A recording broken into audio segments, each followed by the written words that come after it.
윤환기 목사님은 많은 대중가요 히트곡을 남겼습니다. 그 중에 나는 행복합니다라는 곡이 있습니다. 가사 1절을 살펴보면 이렇게 되어 있습니다. 나는 행복합니다. 나는 행복합니다.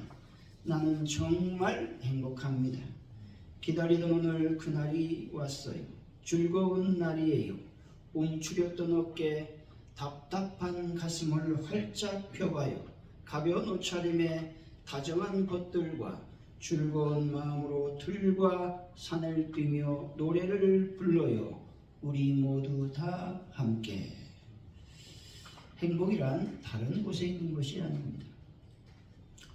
행복이란 움츠렸던 어깨와 답답한 가슴을 활짝 펼 수 있다면 그것이 행복인 것입니다. 다정한 것들이 함께 있어 노래를 부를 수 있다면 그것 역시 행복인 것입니다. 뿐만 아니라 다 함께 모여서 즐거운 노래를 부를 수 있다면 그것 역시 행복인 것입니다. 프로야구 하나 이글스가 있는데 이 구단의 응원가 중에 나는 행복합니다 라고 하는 응원가가 있습니다. 이 팀은 1999년 우승을 하고 그 다음부터 계속 하위 등수를 맴돌고 있습니다. 그럼에도 불구하고 한화 팬들은 나는 행복합니다. 나는 행복합니다. 이글스라서 행복합니다. 이렇게 부르고 있다는 것이죠. 이런 팬들의 응원 덕분에 정말로 한화 이글스가 행복한 날이 올 것입니다. 나태주 시인의 풀꽃이라고 하는 시가 있습니다. 이 시는 이렇게 되어 있습니다. 아주 짧습니다. 자세히 보아야 이쁘다. 오래 보아야 사랑스럽다. 너도 그렇다. 이 시는 작은 존재의 아름다움을 발견하게 만드는 시라는 것이죠. 이 시를 통해 행복은 크고 화려한 곳에 있는 것이 아니라 일상 속 작은 것들을 자세히 보고 음미할 때 발견된다라고 하는 것들을 알 수가 있게 되는 것입니다. 그러한 행복은 작은 것에서 시작이 된다는 것입니다. 현대인들은 바쁜 일상 속에서 사소한 것들을 놓치며 살아간다는 것이죠. 불꽃처럼 소박하고 보잘것없어 보이는 것에서 아름다움을 발견될 때 우리는 진정한 행복을 느낄 수 있는 것이죠. 아이들의 미술을 통해 바람에 흔들리는 나뭇잎을 보면서 행복을 느껴야 되는 것이죠. 그리고 따뜻한 커피 한 잔에 여유를 느끼는 것 자체가 행복이라고 하는 것입니다. 행복은 순간적인 쾌락이 아니라 꾸준히 관계를 맺고 깊이 이해할 때 완성될 수 있음을 알 수가 있습니다. 오래 보아야 사랑스럽다 라고 시인은 말합니다. 이것은 행복은 시간과 정성을 쏟아야 볼 수 있다라는 말입니다. 시편 131편 2절이죠. 실로 내가 내 영혼으로 고요하고 평온하게 하기를 젖된 아이가 그의 어머니 품에 있음 같게 하였나니 말씀합니다. 시편 기자는 어머니 품속에서 느낄 때 어릴 때에 평안했던 순간을 행복이라고 말하고 있는 것입니다. 하나님은 작고 보잘것없는 것들을 외면하는 분이 아니십니다. 하나님은 들의 백합화, 공중의 새, 들풀까지도 보살피시는 분이십니다. 하나님의 돌보심은 섬세한 사랑을 말해주고 있다는 것이죠. 작고 소중한 것들을 돌보시는 그 사랑으로 하나님은 안개와 이슬 같은 우리 인생을 돌보신다는 겁니다. 이런 사랑스러운 돌보심이 있기 때문에 우리들은 행복한 사람들인 것이죠. 하나님께서 작고 보잘것없는 우리 인생을 돌보시기 때문에 그리스도인들은 나는 행복합니다 라고 고백하며 기쁜 마음을 가져야 되는 것입니다. 그리스도인이라서 행복합니다. 예수님 믿게 되어 행복합니다. 영생할 수 있기 때문에 행복합니다 라고 외치며 하나님을 찬양하는 분들이 되시기 바랍니다. 사랑하는 성도 여러분, 예수님을 믿어 행복한 삶을 살아 작고 사소한 것들에서 행복을 경험하는 귀한 분들이 되시기를 예수 이름으로 간절히 축원드립니다. 오늘의 말씀은 창조주요 역사의 주관자로서 필연적으로 우리 인생의 전 존재를 결정하시는 하나님께 대한 바른 자세 여부가 선과 악의 절대 기준임을 말하고 있습니다. 나아가 이것은 단순한 도덕적 차원의 문제가 아니라 우리 인생 전 존재의 영원한 복과 벌을 결정할 유일한 기준이라는 구속사적 인생관을 제시해주는 지혜시라고 말할 수가 있습니다. 1, 2절은 악인의 특징, 의인의 특징에 대해서 말하고 있습니다. 특별히 의인은 복 있는 사람이라고 말하고 있고 그 특징은 여호와의 율법을 즐거워하고 또 주야로 그 말씀을 묵상하는 사람이라고 말하고 있습니다. 3절에서는 의인의 실상에 대해서 말하고 있는데 다시 말해 의인은 시냇가에 심은 나무가 시절을 따라 열매를 맺고 그 잎사귀가 마르지 아니하므로 모든 하는 일마다 형통하다고 말하고 있습니다. 오늘 말씀을 통해 나는 행복합니다 라는 제목으로 어떤 삶을 사는 사람이 행복한 사람인지 하나님의 은혜를 나누겠습니다. 어떤 사람이 행복한 그리스도인일까요? 첫째, 행복한 사람은 옳은 것들을 선택하는 사람인 것입니다. 1절이죠. 한번 읽어봅니다. 시작. 복 있는 사람은 악인들의 길을 따르지 아니하며 죄인들의 길에 서지 아니하며 오만한 자의 자리에 앉지 아니하고. 아멘. 복 있는 사람을 의인이라고 말한다면 의인은 악한 것들을 따르지도 탐하지도 아니하는 사람인 것입니다. 본절에서 의인들이 삼가해야 될 것들에 대해서 나열하고 있는데 세 개의 동사, 세 개의 명사, 세 종류의 악인을 통해서 점증적으로 제시되고 있다는 것입니다. 먼저 세 개의 동사로서 따르다, 서다, 앉다인 것이죠. 따르다라는 말은 어떤 대상을 추종하는 것을 말하고 있죠. 서다라는 말은 적극적으로 참여하는 것을 말합니다. 앉다라는 말은 주도하는 자리에 있다라는 것이죠. 그러므로 이 세 동사는 악을 행하는 사람들의 행동의 점진성을 나타내 주고 있다는 것이죠. 다시 말해서 악인은 처음에는 악을 행하는 자를 추종하다가 그 다음에는 자신이 악에 적극적으로 참여한다는 거예요. 나중에는 자신이 악을 주도해 나간다라는 겁니다. 다음으로 세 개의 명사죠. 꾀, 길, 자리입니다. 여기서 꾀는 충고, 권고, 방침을 의미하죠. 그러므로 악인의 꾀를 따른다라는 말은 악인들의 충고를 받아들인다라는 것이죠. 그리고 길입니다. 길은 가치관이나 생활 양식을 의미합니다.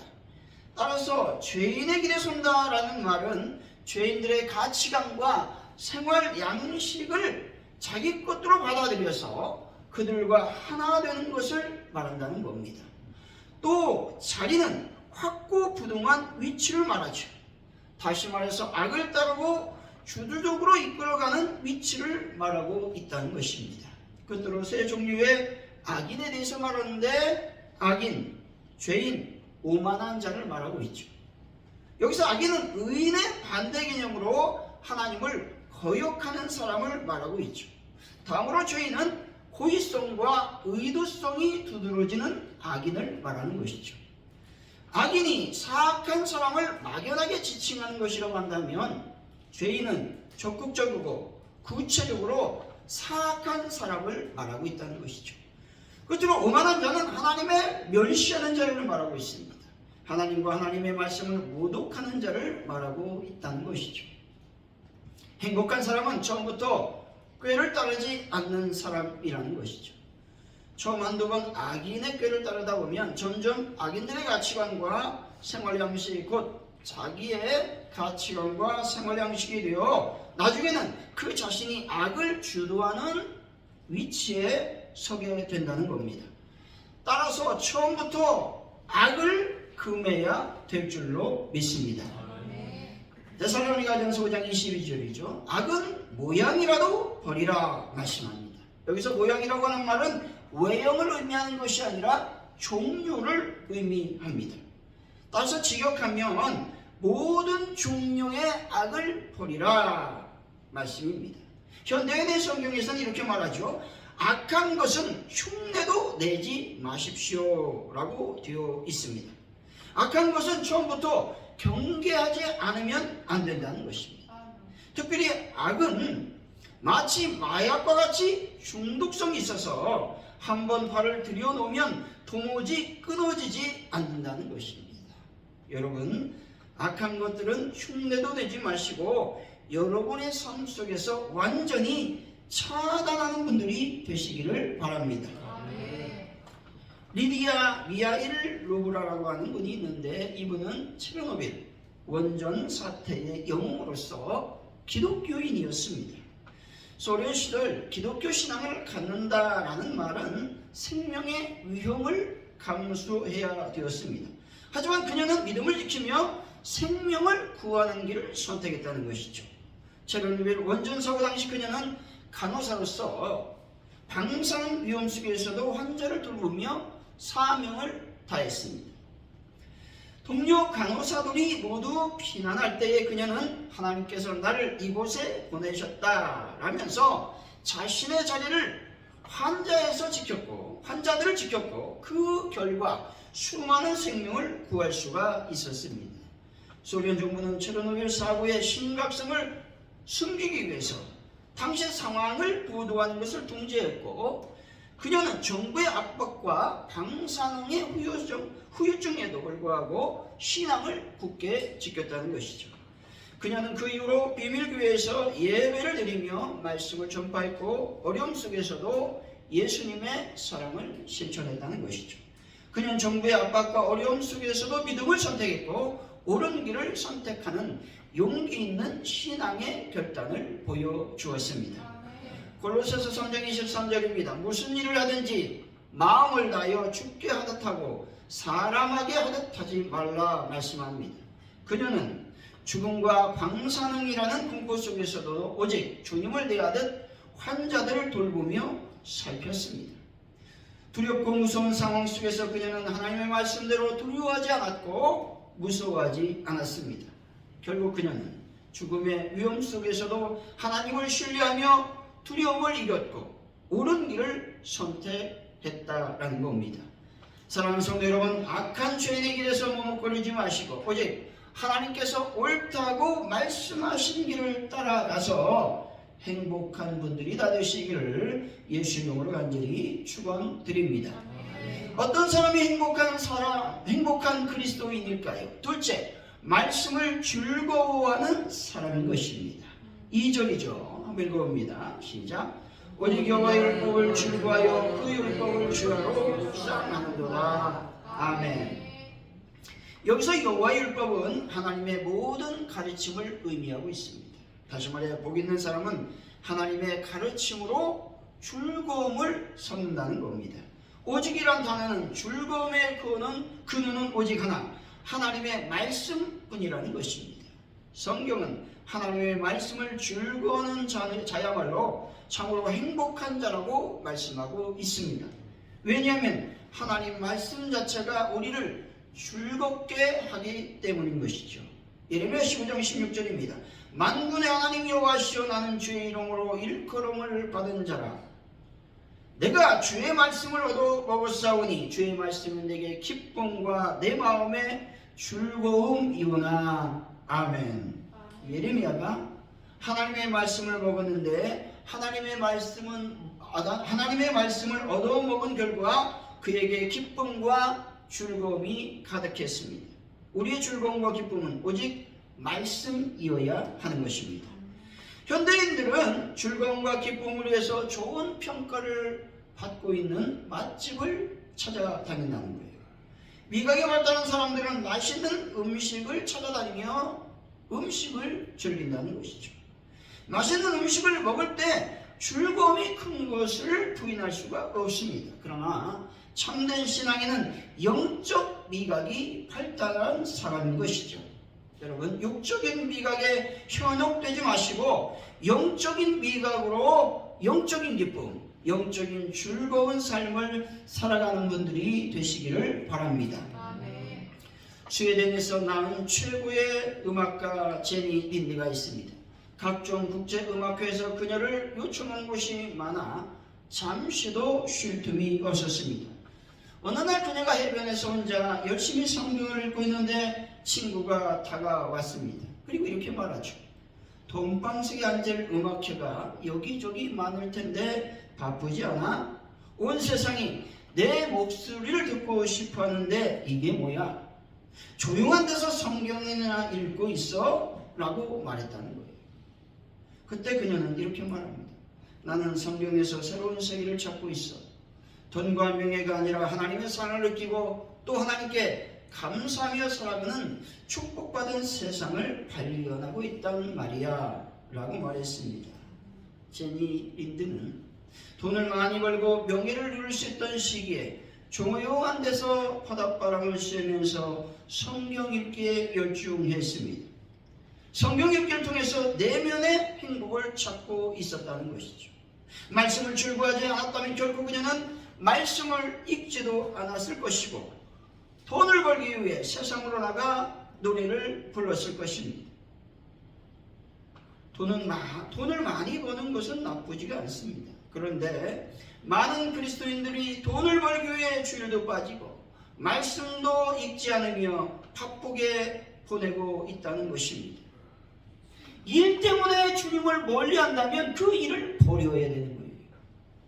왜? 영적으로 죽어지기 때문이죠.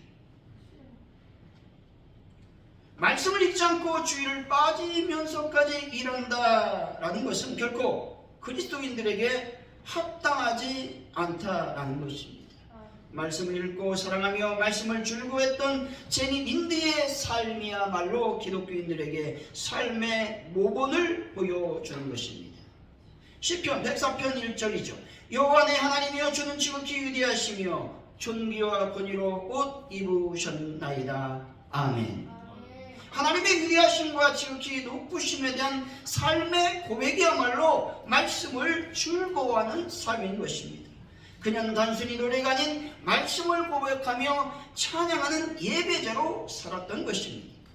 그녀는 세상의 가치와 성공이 아닌 하나님의 말씀을 삶의 기준으로 삼았고 이를 통해 하나님의 축복과 영향력을 경험했던 것입니다. 사랑하는 성도 여러분, 세상의 일보다 말씀을 즐거워하는 삶을 살아서 행복한 삶을 살고 있다고 고백하는 분들이 다 되시기를 예수 이름으로 간절히 축원드립니다. 어떤 사람이 행복한 그리스도인일까요? 셋째, 행복한 사람은 말씀을 묵상하는 사람인 것입니다. 2절 다시 한번 읽어보죠. 시작. 오직 여호와의 율법을 즐거워하여 그의 율법을 주야로 묵상하는도다. 아멘. 주야로 묵상한다라는 말은 항상 묵상한다라는 말이죠. 주야 또는 항상이라는 말은 다른데 한눈 팔지 않는다라는 의미가 내포되어 있습니다. 다시 말해 즐거움을 누리기 위해 하나님의 말씀 외에 다른 곳에 눈을 돌리지 않는다라는 말이죠. 아무리 교회 오래 다녔다고 해도 신앙생활을 누리지 못하고 다른 곳에서 즐거움을 찾으려 한다면 그는 진정 복 있는 사람이 아닌 것입니다. 하나님의 율법을 좋아하고 그것을 유일하게 즐거움의 근원을 삼는 사람은 하나님께 속한 사람이요 행복하고 복 있는 사람인 것입니다. 시편 119편 47절 48절이죠. 내가 사랑하는 주의 계명들을 스스로 즐거워하며 또 내가 사랑하는 주의 계명들을 향하여 내 손을 들고 주의 율례들을 작은 소리로 읊조리겠나이다 말씀합니다. 시편 기자는 주의 계명을 사랑하고 스스로 즐거워한다고 고백하고 있습니다. 사랑한다라는 말은 감정적으로 하나님 말씀에 만족하고 하나님의 뜻을 실천함으로 순종한다라는 의미가 있습니다. 또한 주의 계명들을 향하여 손을 든다라고 말하고 있죠. 이 말은 하나님의 말씀에 적극 가담하고 그 말씀에 순종하고 사랑하겠습니다 라는 말이죠. 여러분, 하나님의 말씀을 늘 사랑하고 묵상하는 분들이 되시기를 바랍니다. 메리케어 애쉬라고 하는 분이 있어요. 그분은 메리케이 화장품의 창시자로서 여성들에게 사업기회를 제공하며 기독교적 가치를 바탕으로 한 기업 윤리를 실천했습니다. 근데 그녀는 성경 말씀을 묵상하며 기업 운영의 원칙과 비전을 세웠다는 것이죠. 그녀는 매일 아침 성경을 읽고 기도하며 묵상 후 하루를 시작했습니다. 그녀는 마태복음 7장 12절의 말씀, 그러므로 무엇이든지 남에게 대접을 받고자 하는 대로 너희도 남을 대접하라 는 말씀을 경영 철학의 기본 원칙으로 삼았다는 것이죠. 매일 말씀을 묵상하면서 그는 긍정적인 마인드와 강한 의지로 글로벌 기업으로 성장을 시켰다라고 하는 것이죠. 화장품 알고 계세요? 지금도 이 화장품이 나오고 있더라고요. 유명한 화장품이에요. 비싸요. 이렇게 할 수 있었다는 건 그의 신앙이었다는 것이죠. 그의 손자가 지금 운영하고 있어요. 이 여인의 그 손자. 이렇게 신앙으로 하나님의 말씀을 묵상할 수 있었던 것은 어릴 때부터 할머니와 어머니로부터 받은 신앙 교육에 있었습니다. 어머니는 그에게 항상 너는 할 수 있어 라고 격려하며 긍정적인 생각과 강한 의지를 심어 주었습니다. 어릴 때부터 매주 교회에 출석하며 하나님의 말씀을 배우고 신뢰하는 법을 익혔다는 것이죠. 어려운 환경 속에서도 그녀는 기도와 말씀 묵상을 통해 희망과 위로를 찾았습니다. 그는 좌절할 때마다 성경을 묵상하고 기도하며 하나님의 뜻을 구했습니다. 빌립보서 4장 13절의 말씀, 내게 능력 주신 자 안에서 내가 모든 것을 할 수 있느니라. 그 말씀을 통해서 새로운 비전과 용기를 얻었습니다. 말씀을 묵상하면 새로운 힘이 생기고 소망이 생기는 것입니다. 여러분, 하나님 말씀을 묵상하심으로 더욱 믿음으로 승리하는 분들이 되시기를 바랍니다. 옳은 길을 선택하고 말씀을 즐거워하며 묵상한다면 어떤 은혜가 임하게 되겠습니까? 열매 맺는 삶과 형통한 삶을 살게 된다는 것입니다. 3절 2절 읽어봅니다. 시작. 그는 시냇가에 심은 나무가 철을 따라 열매를 맺으며 그 잎사귀가 마르지 아니함 같으니 그가 한 모든 일이 다 형통하리로다. 아멘. 열매를 맺되 그 상태가 형편없는 열매가 아니라 튼튼하고 충실한 열매를 맺게 된다는 것입니다. 열매를 맺으려면 어떤 상황 속에서도 그 싱싱함을 유지하여 항상 푸른 잎을 내어야 된다는 겁니다. 이렇게 하려면 나무가 어디에 심겨져 있어야 됩니까? 시냇가에 심겨져 있어야 하는 겁니다. 결국 복 있는 사람은 형통한 삶을 살게 된다는 것이죠. 모든 일이 잘 풀리고 어려움이 있어도 그 고난을 잘 넘어갈 수 있게 되는 것이죠. 여러분, 복 있는 자가 되어 열매 맺고 형통한 분들이 되시기를 바랍니다. 결론적으로 행복한 사람은 옳은 것을 선택하고 말씀을 즐거워하며 하나님의 말씀을 묵상하는 사람인 것입니다. 이런 사람들은 늘 모든 더위와 가뭄에도 불구하고 푸른 잎을 유지하여 열매를 맺게 된다는 것이죠. 사랑하는 성도 여러분, 부와 명예를 추구하는 삶이 복된 삶이 아니라 영원한 하나님의 말씀을 따라가는 삶이 복된 삶임을 깨달으시고 말씀을 따라 행복한 삶을 살아가는 귀한 분들이 되시기를 예수 이름으로 간절히 축원드립니다. 기도합니다. 하나님 아버지, 감사합니다. 내가 악인의 길에 서지 않게 하여 주시고 늘 옳은 것을 선택하며 말씀을 즐거워하고 묵상하는 저희들의 삶이 되게 하여 주옵소서. 그래서 늘 열매 맺고 형통한 삶으로 하나님께 영광을 돌리게 하여 주옵소서. 감사합니다. 예수님의 이름으로 기도하옵나이다. 아멘.